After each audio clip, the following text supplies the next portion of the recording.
गुलाब का पौधा पूरे साल ही फ्लावरिंग करता है, लेकिन जो इसका मेन टाइम होता है फ्लावरिंग करने का वो होता है सर्दियों का।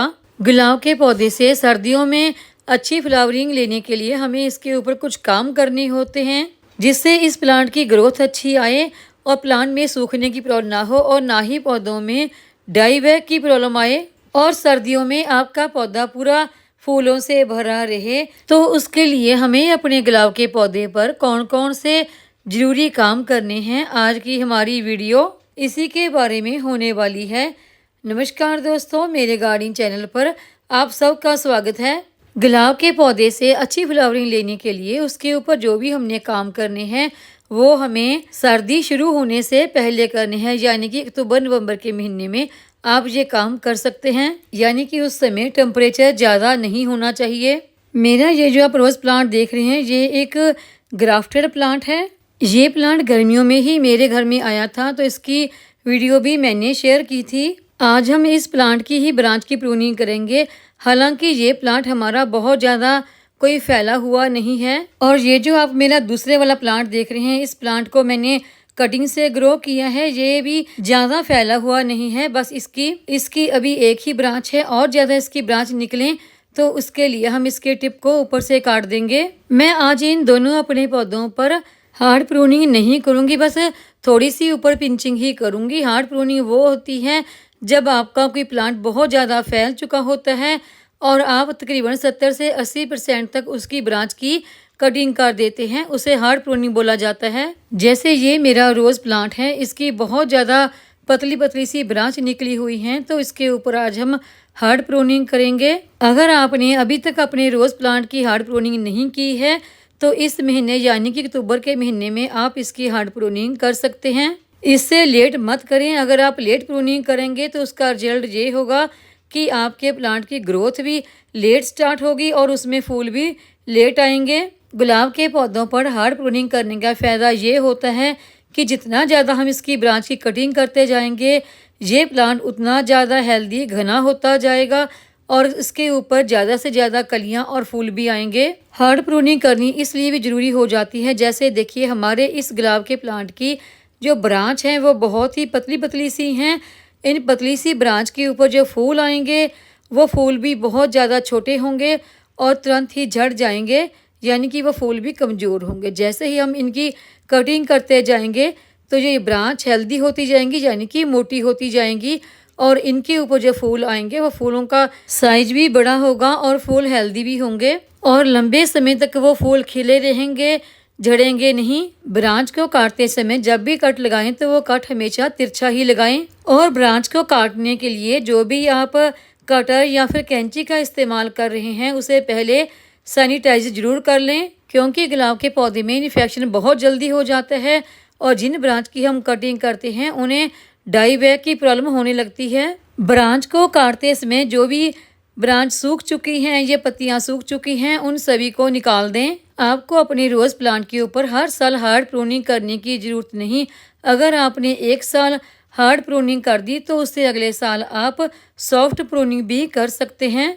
जो आपका देसी गुलाब का पौधा है उसके ऊपर आप हार्ड प्रूनिंग कर सकते हैं, लेकिन जो आपका इंग्लिश रोज प्लांट है उसके ऊपर आप सॉफ्ट प्रूनिंग ही करें। अगर उसके ऊपर आप हार्ड प्रूनिंग करेंगे तो वो प्लांट आपका ख़राब भी हो सकता है। इंग्लिश गुलाब के पौधे पर सॉफ्ट प्रूनिंग करने का रिजल्ट बहुत अच्छा मिलता है, प्लांट भी हेल्दी रहता है और अच्छी फ्लावरिंग भी होती है। अगर आपका गुलाब का पौधा अभी काफ़ी छोटा है, यानी कि उसकी सिंगल ब्रांच ही है, जैसे मेरे पहले वाले प्लांट की थी, तो ऐसे प्लांट की भी ऊपर से हल्की सी प्रूनिंग जरूर करें ताकि उसकी और नई नई ब्रांच भी निकल कर आए। मैंने सिर्फ अपने एक प्लांट की ही आज हार्ड प्रूनिंग की है। इन दोनों ही प्लांट की मैंने बिल्कुल सॉफ्ट सी प्रूनिंग की है, हल्की सी ब्रांच को ऊपर से ही कट लगाया है। रोज़ प्लांट की प्रूनिंग कर लेने के बाद अगर इस महीने में आप अपने देसी गुलाब के पौधे की कटिंग लगाना चाहें तो लगा सकते हैं, क्योंकि किसी भी कटिंग को ग्रो होने के लिए ये महीना बहुत ही बेस्ट है। ब्रांच की कटिंग कर लेने के बाद जो अगला काम आपने करना है वो ये है कि हर काट चुकी हुई ब्रांच के ऊपर आपने फंगीसाइड जरूर लगाना है, क्योंकि काट लेने के बाद ब्रांच में कई दफ़ा इन्फेक्शन हो जाता है और इससे ब्रांच में डाई बैक की प्रॉब्लम होने लगती है। रोज़ प्लांट की ब्रांच ऊपर से सूखकर काली होने लगती हैं और वो प्लांट के नीचे की तरफ आने लगती हैं और धीरे धीरे हमारा प्लांट सूखने लगता है। अच्छा देखिए, यहाँ पर मैं आपको एक बात और बताती हूँ। अगर आप गार्डनिंग में एक्सपर्ट नहीं हैं, आपके पास ज़्यादा प्लांट नहीं हैं, आप हार्ड प्रूनिंग करने से डरते हैं, तो आप अपने प्लांट की ऊपर से थोड़ी थोड़ी सी लाइट यानी कि हल्की सी प्रूनिंग कर सकते हैं। इससे भी आपका प्लांट की ग्रोथ अच्छी होगी और फ्लावरिंग भी अच्छी हो जाएगी। अगर आप अपने रोज़ प्लांट के गमले की रिपोर्टिंग करना चाहते हैं तो वो भी इस महीने में कर सकते हैं।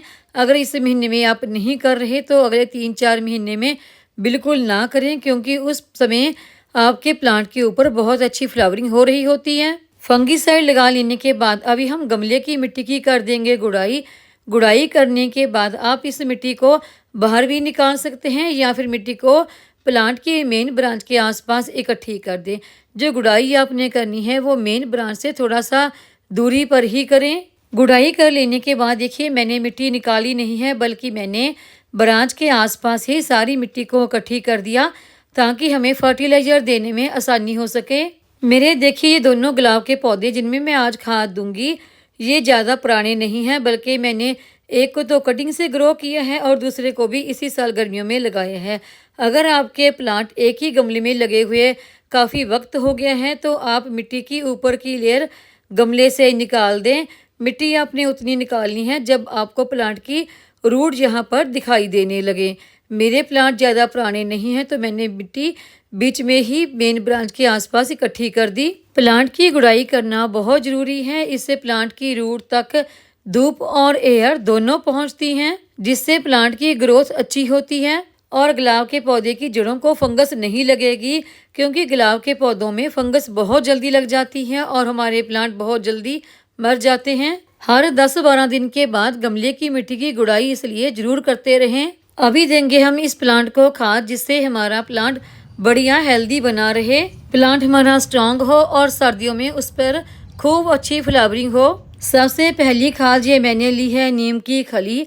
नीम की खली मैंने 1 चम्मच से थोड़ा सा कम ली है, क्योंकि ये प्लांट मेरा काफ़ी छोटा है। अगर आपका प्लांट बड़ा है तो आप खाद की मात्रा बढ़ा भी सकते हैं। जैसे मेरा दूसरा प्लांट बड़ा है तो उसमें मैंने नीम की खली का 1 चम्मच लिया है। और अगली खाद मैंने ली है बोन मील। बोन मील मैंने छोटे प्लांट में 1 चम्मच से थोड़ा सा कम। बोन मील भी हमारे पौधों की ग्रोथ के लिए बहुत ही अच्छी होती है।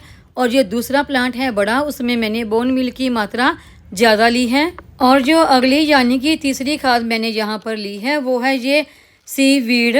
सीवीड का मैंने छोटे गमले में छोटा चम्मच यानी कि आधा चम्मच लिया है। ये सीवीड लिक्विड और दानेदार दोनों ही आती हैं, आप कोई भी इस्तेमाल कर सकते हैं। अगर आपके पास सीवीड नहीं है, बायोएंजाइम है, तो आप उसका भी इस्तेमाल कर सकते हैं। और बड़े प्लांट में देखिए मैंने सीवीड का 1 चम्मच इस्तेमाल किया है। ये यहाँ पर जितनी भी खाद का मैंने इस्तेमाल की है सारी ही ऑर्गेनिक खाद हैं। और आगे ली है ये मैंने गोबर की पुरानी खाद। इसकी जगह पर आप वर्मी कंपोस्ट का इस्तेमाल करना चाहें तो वो भी कर सकते हैं। इस खाद की आपने यहाँ पर एक गमले में 4 से 5 मुट्ठी डाल देनी है। जो हमने पहले खाद डाली है उसे इस खाद से अच्छी तरह से कवर कर देना है। दोनों ही गमलों में मैंने ये खाद डाल दी है।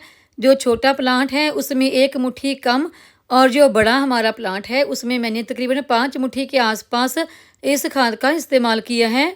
ये सारी खाद डाल लेने के बाद अभी एक और खाद है जिसका हमने यहाँ पर इस्तेमाल करना है और वो है ये फंगीसाइड।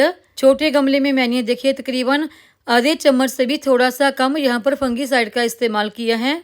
फंगीसाइड का गमले की मिट्टी में इस्तेमाल करने से प्लांट की रूट में फंगस की प्रॉब्लम नहीं आती। गुलाब के प्लांट में फंगस की प्रॉब्लम बहुत ज़्यादा आती है, तो इसके लिए आप गमले की मिट्टी में या फिर पानी में मिक्स करके फंगीसाइड का इस्तेमाल ज़रूर करें। अभी हम जितनी भी हमने खाद इस्तेमाल की है सभी को अच्छी तरह से मिक्स करके इनके ऊपर जो मिट्टी हमने साइडों पर इकट्ठी की है मिट्टी से अच्छी तरह से इन्हें कवर कर देंगे। जब भी आपने किसी प्लांट को खाद देनी है तो वो मिट्टी के नीचे दें, यानी कि मिट्टी की ऊपर वाली लेयर में खाद का इस्तेमाल कभी भी ना करें। और खाद हमेशा शाम के समय ही अपने पौधों में दें। अगर आपने पौधों की कोई कटिंग प्रूनिंग भी करनी है वो भी शाम के समय ही करें। और अगर आपने अपने पौधों में हार्ड प्रूनिंग की है तो हार्ड प्रूनिंग करने के कम से कम 5-6 दिन बाद तक आप अपने पौधों को वहाँ पर रखें जहाँ पर डायरेक्ट सनलाइट ना आती हो, यानी कि थोड़ा सा सेमी शेड एरिया हो। उसके बाद आप इसे डायरेक्ट सनलाइट में रख सकते हैं। और खाद देने के बाद पौधों में वाटरिंग जरूर करें ताकि जो हमने खाद दी है वो प्लांट की रूट तक पहुंच सके। अगर आप ये जो सारे काम मैंने आपको बताए हैं अक्टूबर के महीने या फिर नवंबर में अपने गुलाब के पौधे पर कर लेते हैं तो पूरी सर्दियां आपके गुलाब के पौधे पर ढेरों फूल आएंगे और कलियां आएंगी और आपके पौधों की ग्रोथ भी बढ़िया बनी रहेगी। प्लांट आपका हेल्दी बना रहेगा। उम्मीद है आपको मेरी ये आज की जानकारी की वीडियो पसंद आई होगी। वीडियो पसंद आई हो तो वीडियो को लाइक, सब्सक्राइब, शेयर और कमेंट जरूर करें। बेल आइकॉन को दबाएं ताकि मेरी आने वाली हर नई वीडियो का नोटिफिकेशन आपको मिलता रहे।